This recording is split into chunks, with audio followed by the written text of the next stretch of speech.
ونقص من الأموال والأنفس والثمرات وبشر الصابرين.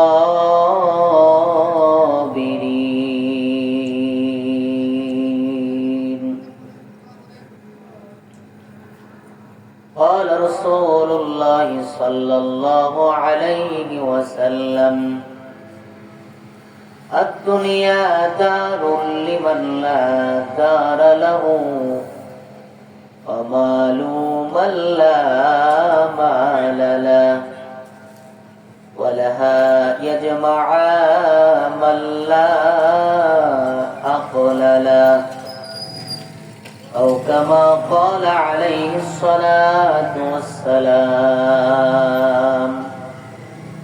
بارك الله لنا ولكم في القرآن العظيم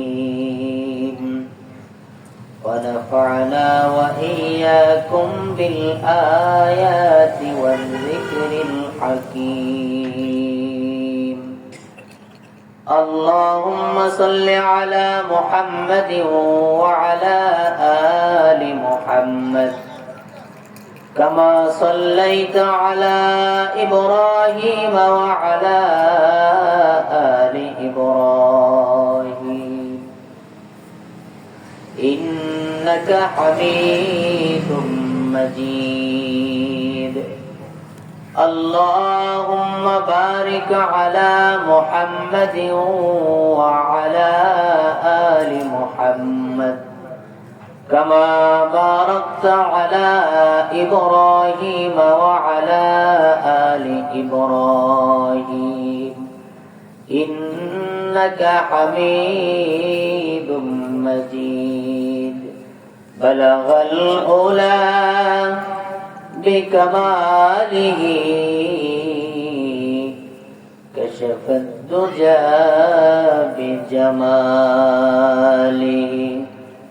حسنت جميع خصاله صلوا عليه وآله. رہے میرے مسکن حوالی کعبہ، رہے میرے مسکن حوالی کعبہ، بنے میرے مدفن دیار مدینہ. بلغ العلا সকলে পড়ি بكماله كشف الدجى بجماله حسنت جميع خصاله صلوا عليه. সকলে পড়ি بلغ العلا بكماله كشف الدجى بجماله حسنت جميع خصاله صلوا عليه وآله. لا إله إلا الله.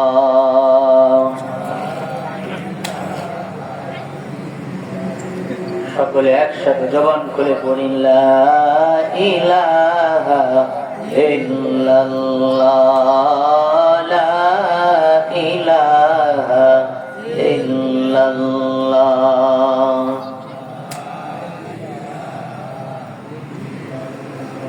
লা ইলাহা ইল্লাল্লাহ।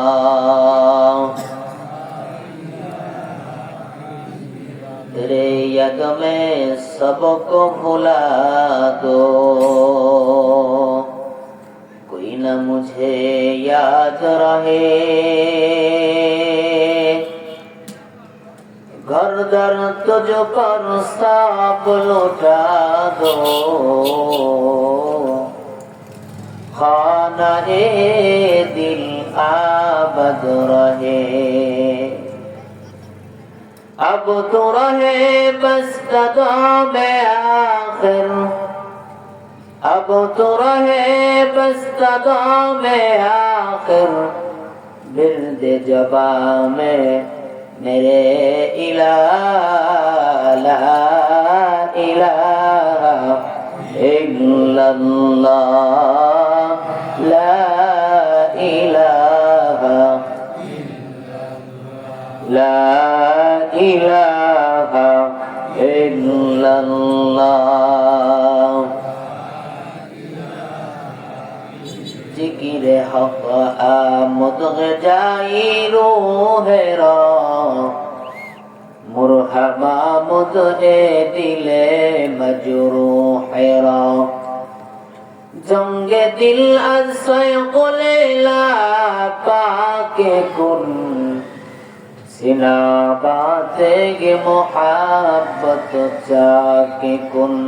ला इलाहा इल्लल्लाह, ला इलाहा इल्लल्लाह, ला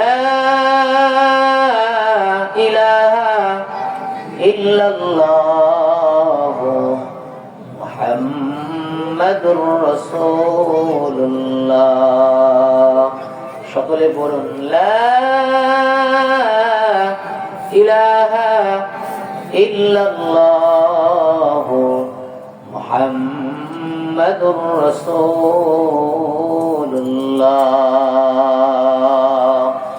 বলুন সাল্লাল্লাহু আলাইহি ওয়াসাল্লাম। আওয়াজ করে সকলে বলুন সাল্লাল্লাহু আলাইহি ওয়াসাল্লাম। ভাই আপনাদের মন খারাপ? রাগ করেছেন আমার উপরে? একেবারে তবু তবু হয়ে বসে আছেন, মুখে কোনো হাসি নাই। মনে হচ্ছে একেবারে যাবতীয় দুঃখ কষ্ট আপনাদেরই, সারা দুনিয়ার আর কারো দুঃখ নাই। দুঃখ আছে, কষ্ট আছে, পেরেশানি আছে, না থাকলে আগায় আসে, সামনে একেবারে কাছে চলে আসেন। এই যে দুইজন বড় ছেলে বড় আছে না, ওদের কাছে চলে আসেন, আসেন। আরে আপনারা চাঙ্গা হয়ে আছেন দেখি, মানুষ হলো 10-12 জন, চা হলো 3টা, চা খাওয়ানোওয়ালা 3 জন, আপনাদের তো চাঙ্গা হয়ে থাকার কথা। কাছে চলে আসেন, কোন চায়ের কেটলি আর ভিতরে ঢুকবে না, ঠিক আছে ইনশাআল্লাহ? এ ভাই যুবক ভাই আসেন, আসেন, কাছে চলে আসেন, আসেন, চলে আসেন। সবকিছুর একটা পরিবেশ আছে, বলেন ঠিক না? প্রিয় হাজিরিন, মুলিবাড়ি সবুজ পাড়া বাইতুল মামুর জামে মসজিদের উদ্যোগে 18তম বার্ষিকের ওয়াজ মাহফিলের সদরে জেলাস সম্মানিত সভাপতি হাফেজ মোহাম্মদ আনোয়ার হোসেন সাহেব, ইমাম ও খতিব, মুলিবাড়ি কেন্দ্রীয় জামে মসজিদ, দিগার হযরত উলামায়ে কেরাম, মুরব্বিয়ানে আযম, সম্মুখমানে সমাবেত দিনদার ইমানদার আল্লাহওয়ালা ভাই ও বাবাজিদের এক অংশ, সকলে আমরা ভক্তি ভরে সমস্বরে অন্তরের অন্তঃস্থল থেকে মহিয়ান গরিয়ান সর্বশক্তিমান আল্লাহ পাক সুবহানাহু ওয়া তাআলার দরবারে শুকরিয়া জ্ঞাপন করছি, যিনি আমাদেরকে এখন পর্যন্ত বা হায়াত রেখেছেন, জীবিত রেখেছেন, সুস্থ রেখেছেন শারীরিক এবং মানসিকভাবে। এখন পর্যন্ত আমাদের জবান এবং শ্রবণ শক্তিকে আল্লাহ তাআলা সচল রেখেছেন। দিনই কিছু কথাবার্তা বলা এবং শোনার সুযোগ করে দিয়েছেন। বরকতি, রহমতি, জান্নাতি এ বাগানের মধ্যে বসার তৌফিক দান করেছেন। এর জন্য আপনারা বেজার না খুশি? আওয়াজ করে বলতে হবে, বেজার না খুশি? একটু ভক্তি করে সমস্বরে আওয়াজ করে মালিকের শুকরিয়া আদায় করছি। সকলে মিলে কালিমাতুশ শুকর করছি আলহামদুলিল্লাহ। আর একটু মহব্বত মিশ্রিত করে পড়ছি আলহামদুলিল্লাহ। দরুদ সালাম করছি নবী পাকের উপরে, সকলে করি সাল্লাল্লাহু আলাইহি ওয়াসাল্লাম। আবারও করছি সাল্লাল্লাহু আলাইহি ওয়াসাল্লাম। প্রিয় হাজিরিন, আমরা সকলে মানুষ। আমরা যারা এখানে উপস্থিত হয়েছে, আমরা সকলে কি? এর চেয়ে বড় একটা পরিচয় আমাদের আছে, সেটা হলো আমরা সকলে মুসলমান। বলেন আমরা কি? আল্লাহ তাআলা আমাদেরকে দয়া করে মানুষের ঘরে জন্ম দিয়েছেন, তাই তো নাকি? আল্লাহ চাইলে, ইচ্ছা করলে আমাদেরকে গরু ছাগল বানিয়ে পাঠাতে পারতেন, পারতেন কি না? আল্লাহ তাআলা আমাদেরকে হিংস্র প্রাণী, শ্রীগাল, কুকুর, বাঘ, শিয়ালের ঘরে জন্ম দিতে পারতেন, পারতেন না? আল্লাহ তাআলা অন্য কিছু না বানিয়ে আমাদেরকে আশরাফুল মাখলুকাত, মানুষ হিসাবে মানবের ঘরে আদমের বংশে জন্ম দিয়েছেন। এটা আল্লাহ পাকের পক্ষ থেকে আমাদের জন্য অনেক বড় এক নিয়ামত। কথা বলো ঠিক না? বিনা চাওয়ায়, বিনা দরখাস্তে আল্লাহ তাআলা আমাদেরকে এই নিয়ামত দান করেছেন কিনা? 2 নম্বর, আল্লাহ সুবহানাহু ওয়া তাআলা আমাদেরকে মানুষ বানানোর পরে দয়া করে, ভালোবেসে, মহব্বত করে মুসলমানের ঘরে জন্ম দিয়েছেন। আমরা দরখাস্ত করেছিলাম, আল্লাহ চাইলে হিন্দুর ঘরে পাঠাতে পারতেন কিনা, বৌদ্ধের ঘরে পাঠাতে পারতেন কিনা, খ্রিস্টান, ইহুদির ঘরে পাঠাতে পারতেন কিনা, কিন্তু আল্লাহ তাআলা আমাদেরকে মুসলমানের ঘরে পাঠিয়েছেন। এটাও আমরা বিনা চাওয়ায়, বিনা দরখাস্তে পেয়েছি।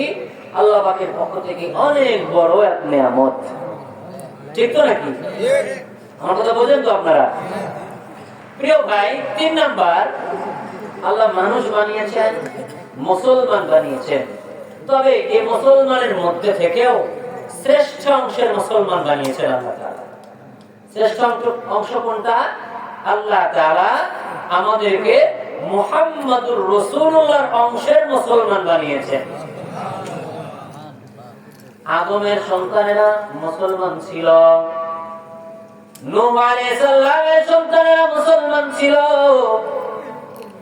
দাউদ আলাইহিস সালামের সন্তানেরা মুসলমান ছিল, সুলাইমানের উম্মতেরা মুসলমান ছিল, মুসা, ঈসা নবীর অনুসারী যারা ছিল তারাও মুসলমান ছিল।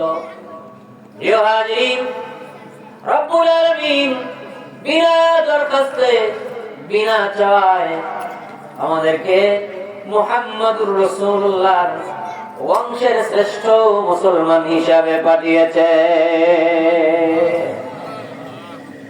আদমিয়ত দাদাইবা জম মুসলমান করদাই, আদমিয়ত দাদাইবা জম মুসলমান করদাই, আই খোদা করবা শাম এসা কর, এসা করদাই। বড় কবি চমৎকার বলেন, এ প্রিয় ভাই, তুমি, আমি মানুষের ঘরে জন্ম নিয়েছি, আমি আল্লাহ তাআলার কাছে কোনো দরখাস্ত করি নাই। বিনা দরখাস্তে আল্লাহ তাআলা আমাকে আর আপনাকে মানুষ বানিয়েছেন। আল্লাহ তাআলা মুসলমানের ঘরে জন্ম দিয়েছেন, কেউ দরখাস্ত করি নাই, কেউ আল্লাহ তাআলার কাছে প্রার্থনা করি নাই, আল্লাহ আপনি আমাকে দয়া করে মুসলমানের ঘরে পাঠিয়েছেন, পাঠিয়েন। বিনা দরখাস্তে, বিনা চাওয়ায় আল্লাহ তাআলা আমাকে মুসলমানের ঘরে জন্ম দিয়েছেন। শুধু মুসলমান নয়, রব্বুল আলামিন বিনা চাওয়ায়, বিনা দরখাস্তে আল্লাহ তাআলা আমাদেরকে মুহাম্মাদুর রাসূলুল্লাহর শ্রেষ্ঠ অংশের মুসলমান বানিয়েছেন। কবি বলেন, দেখো আল্লাহ তাআলা তোমাকে আমাকে এই পর্যন্ত নিয়ে আসতে কত ইহসানের পর ইহসান করেছেন, কত দয়ার পরে দয়া করেছেন। তুমি আর আমি যদি আল্লাহ তাআলার এই মাত্র 3টা নিয়ামতের মোকাবেলায় ইসমাঈলের মতো নিজেকে কুরবানি দিয়ে দেই, আর রব্বুল আলামিনের এই 3টা নিয়ামতের শুকরিয়া আদায় হবে না। আলহামদুলিমান কাদ্দারা খায়রান ওয়া কাবালা ওয়া শুকরু লিমান সাওয়ারা হুসনান ওয়া জামালা, অরদুল সামাদুন আন সিফাতিল খালকি বারিয়ু, রাব্বুন আজালিয়ুন খালাকাল খালকা কামালা, লা জিদ্দা ওয়ালা নিদ্দা ওয়ালা হাদ্দা লিমাওলা, আল আনা কামা কানা ওয়ালাম ইয়ালকা জাওয়ালা, আল আনা কামা কানা ওয়ালাম ইয়ালকা জাওয়ালা, লা শিবহা ওয়ালা মিসলা ওয়ালা কুফুয়া লিমাওলা, লা মুলদা ওয়ালা ওয়ালিদা লা আম্মা ক্বালা চিৎকার দিয়ে বলেন আল্লাহু আকবার আরো জোরে আওয়াজ করে বলেন আল্লাহু আকবার আরো জোরে আওয়াজ করে বলেন আলহামদুলিল্লাহ জোরে জোরে বলেন সুবহানাল্লাহ আবার বলেন সুবহানাল্লাহি ওয়া বিহামদিহি সুবহানাল্লাহিল আযীম লা ইলাহা ইল্লাল্লাহ পড়েন লা